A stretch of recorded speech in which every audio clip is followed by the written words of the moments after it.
Avant de partir avec notre invité qui se prépare à nous rejoindre dans ce studio, très rapidement, on va évoquer la gestion de l'aéroport Ahmed Sékou Touré et qui amorce une nouvelle dynamique. Et pour cause, l'État guinéen est désormais actionnaire, Mamadou Boye Diallo, actionnaire majoritaire de la société de gestion et d'exploitation de l'aéroport de Conakry. Rapidement. Oui, Khalil, vous l'avez rappelé, désormais l'aéroport, en tout cas de Conakry, est dans une nouvelle dynamique, une dynamique qui va sans doute lui permettre justement de faire face à ses obligations. Vous le savez, l'objectif est de porter la capacité en termes de trafic aérien à plus de 1 million de passagers. Alors, dans l'aéroport international de Conakry, il y avait des actionnaires, notamment les aéroports de Paris, la Chambre de commerce de Bordeaux, qui détenaient des parts d'action. Finalement, pourquoi l'État guinéen a finalement accédé à ces parts d'action pour devenir seul actionnaire majoritaire plutôt?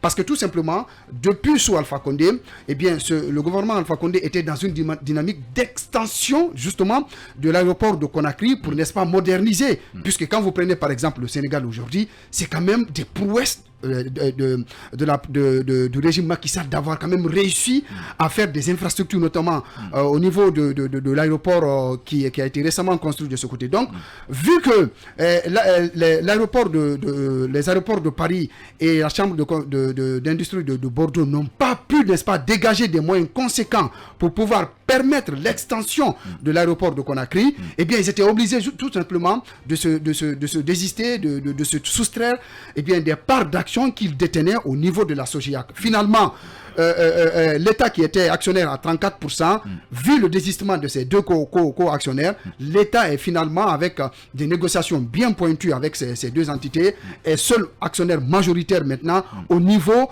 de la Sogiac.